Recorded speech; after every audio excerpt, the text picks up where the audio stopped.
اللہ تبارک و تعالی نے شیطان سے جب کہا نا کہ تو نکل جا، تو لعنتی ہے،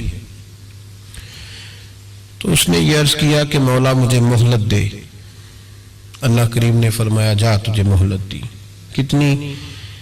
الی یوم الدین، قیامت کے دن تک تجھے مہلت دی۔ شیطان نے کچھ اختیارات کا بھی مطالبہ کیا، اللہ تعالیٰ نے اسے وہ اختیارات بھی عطا فرمائے۔ اللہ کے حبیب صلی اللہ علیہ وسلم فرماتے ہیں کہ جس طرح تمہاری رگوں میں خون دوڑتا ہے اس طرح شیطانی وساوس بھی دوڑتے ہیں،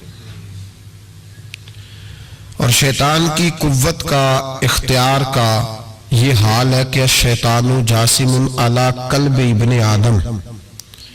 نبی پاک صلی اللہ علیہ وسلم نے فرمایا شیطان ہر آدمی کے دل کے ساتھ چمٹا رہتا ہے، اتنی اس کی قوت ہے۔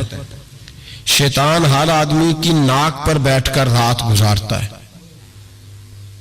وہ رات ناک پہ کیوں بیٹھتا ہے؟ فرمایا اس لیے کہ وہ کہتا ہے جب سانس اکھڑنے لگے گی تو اسے معاذ اللہ گمراہ اور کافر کر کے ماروں۔ شیطان کو پتہ چل جاتا ہے کہ بندے نے نیکی کا ارادہ کیا ہے تو اس کے پیچھے لگ جاتا ہے۔ کسی سے پوچھے صاحب آپ محفل میں نہیں آئے، نماز میں نہیں آئے، تو کہتے میں نکلا تھا نماز کے ارادے سے، پھر شیطان نے مجھے گمراہ کیا۔ شیطان کی زندگی کا یہ حال ہے کہ اب تک اسے موت بھی نہیں آئی۔ اس کے اختیار کا یہ حال ہے کہ وہ جہاں چاہتا ہے پہنچ جاتا ہے، جو چاہتا ہے وہ کر لیتا ہے، وہ دلوں تک رسائی رکھتا ہے۔ اب ذرا لوگوں کے عقیدوں کا حساب لگائیے گا، وہ اللہ کے دشمن کی ساری طاقتیں مانتے جانتے، اللہ کے دوستوں کی طاقت ہی نہیں مانتے، دشمنوں کی طاقتیں مانتے ہیں۔ شیطان ہر جگہ موجود ہے، کوئی بندہ فتویٰ نہیں لگائے گا۔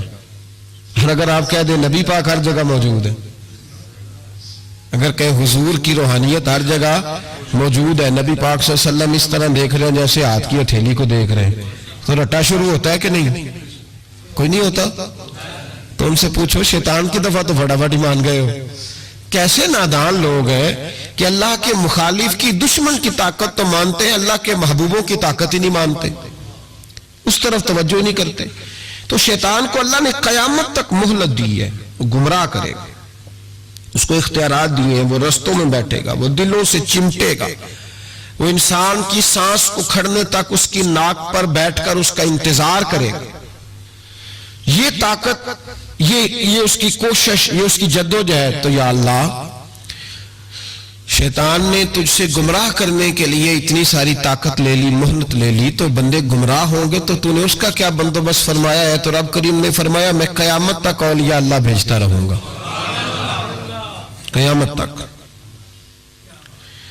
قیامت تک اللہ کے بندے آتے رہیں گے، اپنی فکر سے، اپنی سوچ سے، اپنے درد سے، اپنے پیغام سے، اپنی جد و جہد سے۔ شیطان جتنی چاہے گمراہی پھیلائے، لیکن اللہ اجمیر میں ایک ولی بھیجے گا جو لاکھوں کو کلمہ پڑھا دیا کرے گا، ایک بندے کی برکت سے لاکھوں لوگ دین میں داخل ہو جائیں گے۔ ایک داتا علی اجمیری کی وجہ سے اللہ پورے بر صغیر میں اسلام کے قدموں کو مضبوطی عطا فرما دے۔ تو اللہ فرماتا ہے اگر میں نے دشمن کو اتنی اجازت دی ہے تو میں نے دوستوں کو بھی بڑی رحمتوں سے نوازا ہوا ہے۔ اللہ کے بندے، اللہ کے دوست، اللہ کے محبوب، ان کی گفتگو، ان کا انداز، ان کے پاس اٹھنے والے، بیٹھنے والے، ان کے ساتھ رہنے والے، ان کی بات سننے والے، انہیں ان کی باتوں سے خوشبو آتی ہے۔ وہ لوگ جب قریب ہوتے ہیں اور جب ان کے پاس اٹھتے بیٹھتے ہیں تو اس نور کی برکت سے شیطان کے سارے وار ضائع ہو جاتے ہیں، سارے وار۔ شیطان پوری جد و جہد کرتا ہے، کوشش کرتا ہے، لیکن اللہ کے ولی کی ایک بات، آج بیٹھے نا ہر گلی میں، ہر چوک میں شیطان، لیکن پھر بھی مسجد خالی نہیں کرا سکا، اس لیے کہ اگر شیطان کے پاس طاقت ہے تو رب رحمان کے بندوں کے پاس بھی بڑی طاقت ہے۔ تو یاد رکھ لے اولیاء اللہ کا وجود ہر زمانے میں رہا، ہر زمانے میں۔ یہ علیحدہ بات ہے کہ ہر شعبے کے اندر کمزوری آئی ہے تو یہاں بھی آئی ہے، لیکن ولی کبھی نہ ختم ہوئے ہیں نہ کبھی ختم ہوں گے، یہ موجود ہیں ہر گلی میں، ہر نگر میں، ہر کونے میں۔ بات صرف اتنی ہے کہ لوگوں نے میری طرح تنقید کی اینک لگا لی ہے. ہم لوگ زاویہ نگاہ نہیں بدلتے, ہم زاویہ نظر نہیں بدلتے, ہم کمیاں دیکھتے ہیں, شر دیکھتے ہیں, خیر نہیں دیکھتے, ہم غلبہ نہیں اپنی طبیعت پہ عقیدت کا ڈالتے, اس لیے ہمارا نقصان ہوتا ہے. اور یہ بھی شیطان کا وار ہے, یہ بھی شیطان کا وار کہ وہ ہمیں کسی اللہ والے کے قریب جانے نہیں دیتا. تو یاد رکھیں نبی پاک صلی اللہ علیہ وسلم کی امت کے جو اولیاء ہیں ان ولیوں نے ہر زمانے میں ڈٹ کر شیطانی قوتوں کا مقابلہ کیا.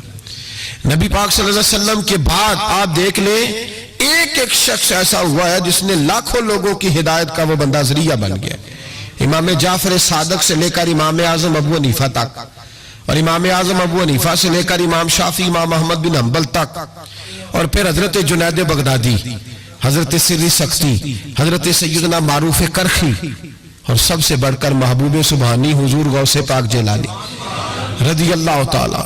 آپ کبھی ان لوگوں کی فکر کو سمجھیں, ان لوگوں کے مزاج کو سمجھیں. ان کی باتیں ایسی ہوتی تھی کہ ایک ایک جملے سے دلوں میں انقلاب برپا ہو جاتا تھا, ایک ایک بات سوچ کے زاویے بدل دیتی تھی, افکار اور نظریات میں تبدیلی آ جاتی.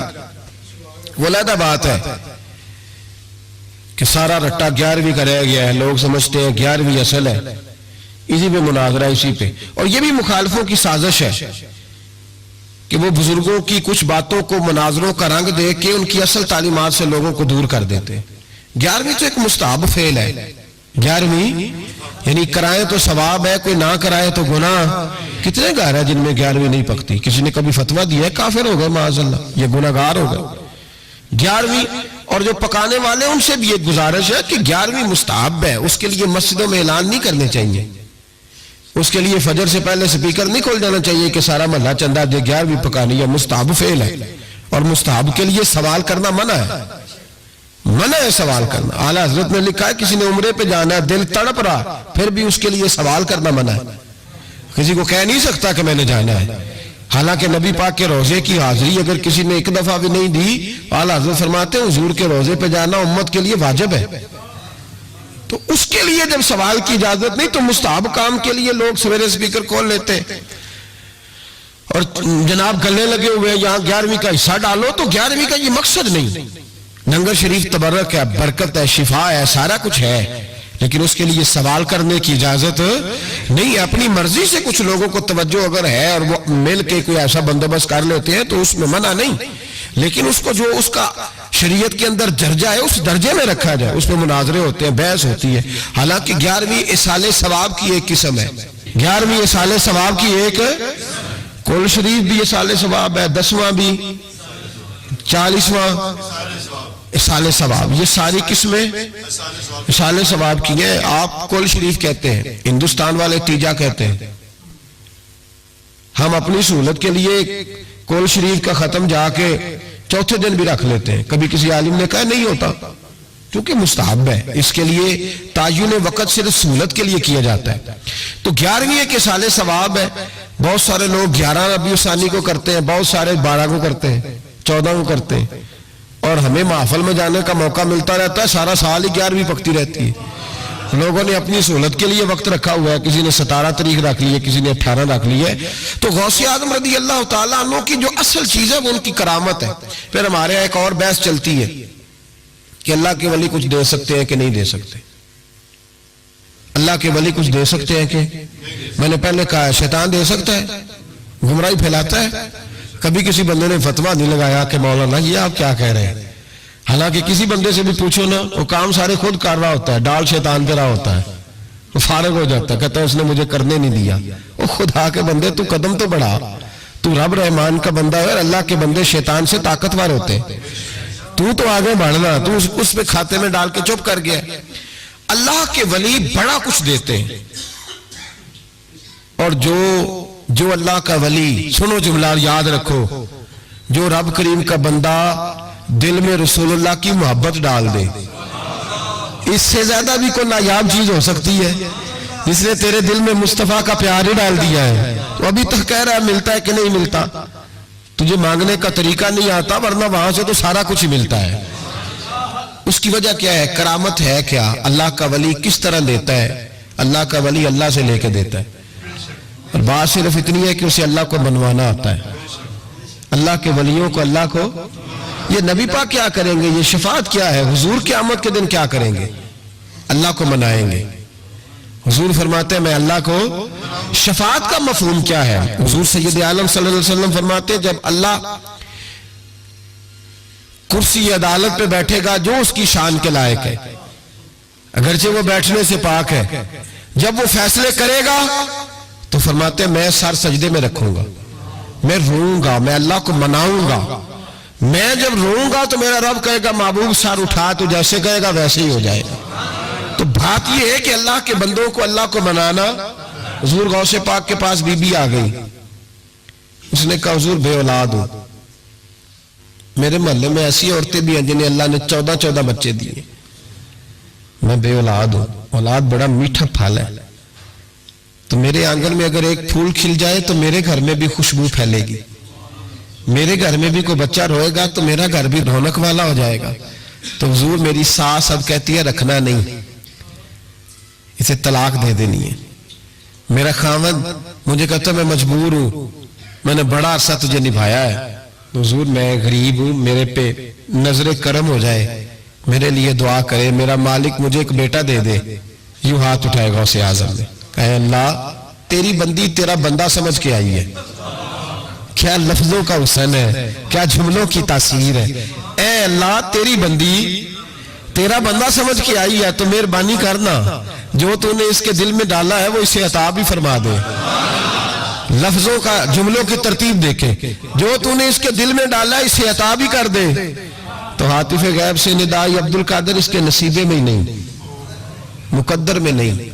میں نے کہا انہیں منوانا آتا، جب کہا نا نہیں تو غوث پاک رو پڑے، کہنے لگے میں سمجھ گیا ہوں تو مجھے رسوا کرنا چاہتا ہے، تو مجھے رسوا کر دے، تو رسوا کرنا، تجھے نہیں پتا تھا عبد القادر کے پاس جا رہی ہے، تو مالک ہے، تو اس کے ارادے سے آگاہ نہیں تھا؟ مولا تو بے نیاز ہے، تجھے پتا تھا میرے پاس آ رہی ہے، ٹھیک ہے۔ یہ کہے گی لوگوں سے جا کے کہ میں عبد القادر کے دروازے تک ہو آئی ہوں، مجھے تو کچھ نہیں ملا، تو ٹھیک ہے مولا میں تیری رضا پہ راضی، تیری قضا پہ شاکر، ٹھیک ہے نہ دے میں راضی ہوں، تو مجھے رسوا کرنا چاہتا ہے۔ بس ابھی دعا ہو ہی رہی تھی کہ حاطف غیب سے ندائی عبد القادر تو بول کتنے بیٹے دوں، بولنا کتنے بیٹے دوں، خدا کے فضل سے ہم پر ہے سایہ غوث اعظم کا، ہمیں دونوں جہاں میں ہے سہارا غوث اعظم کا۔ کہا تو بول کتنے دوں؟ تو کہا یا اللہ چل ایک مانگنے آئی تھی، مہربانی کر 7 عطا کر دے۔ 7، ایک بیٹا لینے آئی تھی، رب کریم نے اسے 7 بیٹے عطا فرمائے۔ او بھائی تجھے منوانا ہی نہیں آتا، تو اس رستے کا مسافر ہی نہیں، تو اس رستے کا مسافر ہی نہیں، تجھے منوانا ہی نہیں آتا۔ ہمارے بزرگ گزرے حاجی صاحب رحمت اللہ علیہ، تو مدرسہ ان کا چھوٹا تھا، کہتے تھے مجھ سے نہیں چندے مانگے جاتے، میرا چھوٹا ہی ٹھیک ہے، چھوٹا ہی دائرہ تھا، تو لوگ بچہ داخل کرانے آتے ہیں، صاحب بچہ داخل کر لیں، کہتے گنجائش نہیں، جتنے کمرے تھے بچے داخل ہو گئے، جو سیانے بندے تھے انہیں پتا تھا، کہتے تھے ٹھیک ہے آپ نہ داخل کریں، ہم بد مذہبوں کے مدرسے میں داخل کرا دیتے، ہم بد مذہبوں کے، ٹھیک ہے آپ نہ کریں، ہمارے پاس ہے وہاں ایک مدرسہ پیٹنے والوں کا، وہاں داخل کرا دیتے ہیں۔ تو صاحب کہتے ہیں او یار کڈو کوئی گنجائش ہوئے، اس کو رکھو کسی جگہ پہ، کوئی کمرہ دیکھو، میرے والے کمرے سے اٹھا لو۔ لوگوں کو انہیں منوانا آتا تھا، جن کو پتا تھا کس بات پہ مانیں گے انہیں منوانا آتا تھا۔ میں نے بریلی شریف میں یہ رنگ دیکھا ہے، جب کسی بات پہ بریلی کے بزرگ پریشان ہوتے اور کوئی آزمائش آتی ہے تو جو جاننے والے لوگ ہیں وہ کہتے ہیں چلو حضور کی کو نعت چھیڑ دو۔ جب نعت پاک چھڑ جاتی ہے تو چہرے کھلنے شروع ہو جاتے ہیں، وہاں توانائیاں بھول جاتے ہیں لوگ اپنے سارے گاؤں۔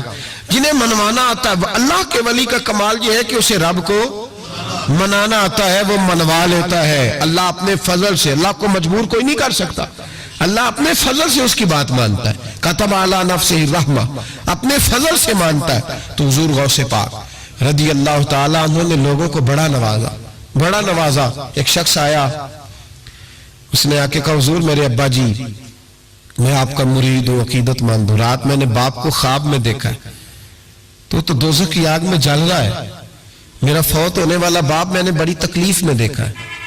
تو غوث اعظم رضی اللہ تعالیٰ عنہ فرمانے لگے میرے مدرسے میں آیا کرتا تھا، میری خانقاہ میں آتا تھا، میری محفل میں بیٹھتا تھا، حلقہ ذکر میں رہتا تھا، رہتا تھا؟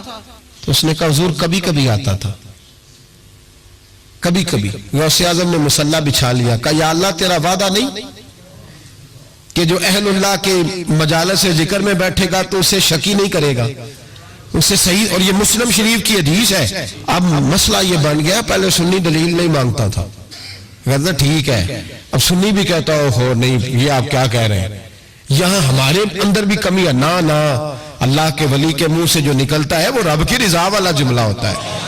میری اب طبیعت نہیں مانتی، میں بہک ہونے لگا ہوں، میرا نہیں طبیعت مانتی کہ اپنے لوگوں کو دلیلیں دی جائیں۔ ہم تو ماننے والے لوگ ہیں، ہمارے لیے تو بزرگوں کا اشارہ بہت کافی ہونا چاہیے۔ مولانا امجد علی اعظمی صاحب اعلیٰ حضرت کے خلیفہ ہیں، وہ کہتے ہیں ایک دن میں نے تقریر کی، تقریر کے بعد ایک شخص نے مجھ سے حوالہ پوچھا تو میں ساری رات روتا رہا۔ میں نے کہا یا اللہ یہ تیرے بندے کیا سمجھتے ہیں کہ ہم جھوٹ بولیں گے ان سے؟ یہ میں بات بیان کر رہا ہوں ممبر پہ بیٹھ کے، وہ غلط ہو سکتی ہے۔ فرماتے ایک دفعہ زندگی میں ایسا ہوا تو میں نے رات رو کے گزاری۔ یہ کیا بات ہوئی؟ ہمارے ہاں اب اس قدر زیادہ، جس آدمی ایک بندہ کہنے لگا بخاری سے کھول کے دکھائے، میں نے اس کے آگے بخاری رکھ دی، میں نے کہا پڑھو، کہنا میرے کو تو نہیں پڑھی جاتی، تو میں کہا پھر تو اعتبار کر، پڑھی نہیں جاتی تو پھر اعتماد کر۔ عجیب بات ہے کہ ہم جو ممبر میں بیٹھا ہوا ہے، مصلی میں بیٹھا ہوا ہے، اسے تو کم از کم دیانتدار جان لے، تو اپنے اندر سے یہ چیز ختم کرے۔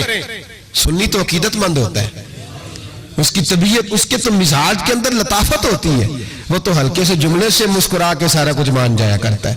تو یہ جو پراپوگنڈے کا آپ شکار ہو رہے ہیں اس سے باہر آئے۔ بہرحال بات بیان کر دیتا ہوں۔ حضور غوث اعظم رضی اللہ تعالیٰ عنہ کہنے لگے اے اللہ تیرا وعدہ نہیں؟ دلیل کیا ہے؟ مسلم شریف کی حدیث، نبی پاک علیہ السلام نے فرمایا جو ذکر کرنے والوں کی مجلس میں خالی بیٹھ جائے اللہ تبارک و تعالیٰ اسے بھی سعادت عطا فرما دیتا ہے۔ اگر شکی ہو، بدبخت ہو تو اللہ اسے نیک بخت فرما دیتا ہے۔ تو حضور غوث اعظم حضور کی اس دعا کا وسیلہ دینے لگے، یا اللہ تیرا وعدہ نہیں تھا؟ وہ یہاں آیا کرتا تھا تو خدا بندہ اس کی قبر پہ عذاب۔ وہ شخص کہتا ہے میں گھر میں جا کے سویا، دوبارہ میرے ابا جی ملے تو مجھے کہنے لگے بیٹا عبد القادر کے پاس جاتے رہنا، عبد القادر کے پاس جاتے رہنا، جو ان کی مجالس پہ جاتا ہے اللہ اس سے بڑا ہی راضی ہوتا ہے، وہاں جاتے رہنا۔ تو بھائی ان لوگوں کو رب کریم کا منانا آتا تھا، لیکن ان کا اصل کمال کیا تھا؟ تربیت۔ ان کا اصل شعبہ کیا ہے؟ سارے بولے، اصل شعبہ تربیت۔ اب بھی نا اگر ہمارا مزاج تربیت کا بن جائے نا، نبی کریم صلی اللہ علیہ وسلم نے فرمایا کہ حکمت مومن کی گمشدہ میراث ہے، اسے ڈھونڈا کرو۔ کہیں سے نا کوئی چیز، شیخ شہاب الدین سہروردی کہتے تھے میں نے اپنا پیالہ ساری زندگی یوں رکھا ہے، کسی اللہ والے کے پاس گیا ہوں تو اس طرح پیالہ کھلا رکھا ہے، اور کہتا ہے میں جہاں بھی گیا ہوں نہ کچھ لے کے آیا ہوں، کچھ نہ کچھ۔ آپ یہاں کسی بندے کو کبھی بٹھائے، اس کو کہیں کہ تو کراچی سے لے کر پشاور تک اللہ کے ولیوں کی، علماء کی درباروں کی بات بتا، وہ ہر جگہ سے 6-7 نقص نکال کے لائے گا، ادھر ایسے ہوتا ہے، ادھر ایسے ہوتا ہے، ادھر ایسے ہوتا ہے، ادھر ایسے ہوتا ہے۔ آپ کس چکر میں لگے ہوئے؟ ہم نے تو اپنے حصے کی خیر کٹھی کرنی۔ کیوں وہ والی اینک لگائی ہے جس اینک پہ ہم نے گرد تنقید کی ڈال لی ہے؟ لوگ اور ساری زندگی تنقید کرنے والا اندر سے خالی ہے، اس کی زندگی اس طرح ہے جس طرح پاگلوں کی ہوتی ہے، بول بول کے اور تنقید کر کر کے اس نے اپنے دل کی زمین بنجر کر لی ہے، کوئی شے ہاتھ نہیں آئی، کیونکہ وہ ساری زندگی سمجھے ہی نہیں۔ جو خیر والے لوگ تھے، شیخ شہاب الدین کہتے ہیں پیالہ دل کا سیدھا کر کے گیا ہوں جہاں گیا ہوں، اور جہاں بھی گیا ہوں وہاں سے کچھ لے کے ہی آیا ہوں۔ کیا کر کے آیا ہوں؟ کچھ نہ کچھ، بولیے کچھ نہ کچھ میں لے کے آیا ہوں۔ یہاں ہر بندہ اعتراض کر رہا ہے، ہر بندہ کچھ نہیں جی خیر کوئی شے نہیں۔ خدا کے بندے یہ جو تمہیں اذانیں، جماعتیں، عبادتیں، ریاضتیں، درود، سلام، ذائقے، یہ جو کچھ نظر آ رہا ہے تو اس کا مطلب ہے اللہ کے بندے موجود ہیں، ان کی برکت سے نظر آ رہا ہے نا سارا کچھ۔ تو اولیاء اللہ کے پاس لوگ خیر لینے جاتے تھے، ان کی زندگی کے مقاصد تربیت تھی، خیال تھا۔ غوث اعظم کے زمانے میں کہ گویا تھا، آج تو لوگ بزرگوں کے نام پہ ساز رنگ کی محفلیں سجاتے ہیں نا، گویا تھا غوث اعظم کے زمانے میں، گانے گاتا تھا، تو غوث اعظم اسے سمجھاتے تھے کہ یہ طریقہ درست نہیں۔ اور ہمارے زمانے میں جس کی ہاں میں ہاں ملاؤ وہ راضی رہتا ہے، اور کسی بات پہ ٹوک دو تو فوراً ناراض. ہمارے زمانے کے اندر یہ ماحول ہے کہ جہاں آپ نے کسی بندے کو کہا کہ تو غلط ہے یا کسی کو جس جگہ ڈانٹا اس جگہ یہاں تو مداری بن کے وقت گزارنا پڑتا ہے. جو آئے اس کے اشاروں پہ ناچو تو لوگ ٹھیک ہے. ہم چاہتے پتہ کیا ہے کہ صوفی صاحب ہوں پیر صاحب ہوں تو وہ نا ہمارے سامنے ہمارے اشاروں پہ چلیں. آپ کسی بندے کو اس جگہ انکار کریں. انکار میرے اصحاب نا کچھ لوگوں کو اٹھ کے ملتے تھے. کچھ لوگوں سے پورا اتنا سا ہاتھ بعض اوقات ملایا جاتا تھا. میرے دل میں اکثر سوال آتا تھا. ایک دن میں نے کہا حضور یہ بڑے فضول سے کچھ بندے ہیں تو ان کو بعض اوقات اعزاز ملتا ہے, تو کچھ بڑی محبت کے ہیں تو ان کو اتنا سا ہاتھ بھی آپ ملا لیتے ہیں. تو ایسا فرمانے لگے یہ اپنے بیگانوں کا فرق ہے.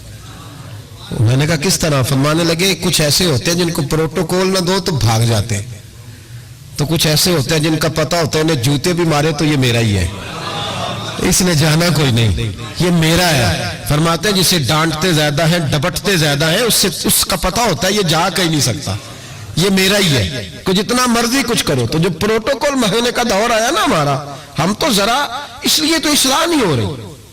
آپ کسی شخص کو کہیں انکار کر کے دیکھیں اسی وقت وہ اڑ جائے گا مینوں ہی نہ کر چھڑی, حالانکہ میں تیاری روٹی بھی کھوائی ہے. ان چکروں سے باہر آئے. یہ چیز آپ کا تربیت روک دے گی, منع کر دے گی, آپ باہر نکلے. حضور غوث پاک رضی اللہ تعالیٰ عنہ گویا گایا کرتا تھا, غوث اعظم منع کرتے, فرماتے طریقہ ٹھیک نہیں, بات چیز سے وہ مخالفت کرنے لگ گیا. اور لوگ جب ان کے مفادات پہ ٹھوکر لگتی ہے تو وہ ذات پات پہ اتر آتے ہیں. وہ کہتا ہے جی دیکھو میرے پیچھے رش بڑا ہے, لوگ سنتے بڑے ہیں, تو عبد القادر تو معاذ اللہ جلتے ہیں مجھ سے. خیر بڑی مخالفت کی, باتیں ٹٹول کے لاتا, کھاتے کہاں سے ہیں, لنگر کہاں سے آتا ہے, یہ کیا ہے. حضور غوث اعظم ہنس دیا کرتے, فرماتے چل ٹھیک ہے موج کر. وقت گزرتا گیا, بوڑھا ہو گیا, لوگ اس کی آواز کے دیوانے تھے. گلے کی آواز بڑا سریلی تھی, وہ اب دھیمی پڑ گئی. وہ جو اسے سنتے تھے وہ کسی اور کو سننے لگے. گھر میں بھی جب تک پیسے آتے تھے تب تک تو گھر میں بھی بڑی قدر تھی. اب جب گھر میں کچھ نہ دیا تو بچوں نے بھی نکال دیا. حالت یہ ہوئی کہ قبرستان جا کے بیٹھ گیا. مکھیاں بھنکتی ہیں, پہننے کو کپڑا کوئی نہیں, کھانے کو روٹی کوئی نہیں. میرے شیخ میرے غوث اعظم اس گلی سے گزرے. جب غوث اعظم گزرے تو اس کی حالت دیکھی تو محبوب پاک کا وہ طریقہ یاد آ گیا. سلام اس پر کہ جس نے دشمنوں کو بھی کوائیں دی, سلام اس پر کہ جس نے گالیاں سن کر دعائیں دی. تو حضور غوث اعظم گھر گئے, غلام کو بلایا, فرمایا 100 دینار لے جا, اس گویے کو دیا, بتانا نہ کس نے بھیجے, دے کے لوٹ آنا. وہ کہتا میں گیا تو بڑی بری حالت, پھٹے ہوئے کپڑے, خستہ حالی. جا کر کے 100 دینار دیے. میں نے کہا لو. اس نے آنکھیں کھولی تو بڑھاپے سے بری حالت, بیماری, ذوف. کہنے لگا کس نے بھیجے؟ تو میں نے کہا مجھے پہنچانے کا حکم ہے, بتانے کا نہیں. تو کہتے اس کی آنکھوں میں آنسو آ گئے. کہنے لگا میں بھی سارے بغداد کو جانتا ہوں, مجھے پتا ہے اس حالت پہ اگر مجھ پہ کوئی کرم کر سکتا ہے تو وہ عبد القادر جیلانی ہے. مجھے بھی پتا ہے, میں بھی جانتا ہوں. اس حال میں گرے ہوئے کو تھامنا اگر کسی کا طریقہ ہے تو وہ غوث اعظم کا ہی ہے, وہی مجھ پہ کرم کر سکتے ہیں.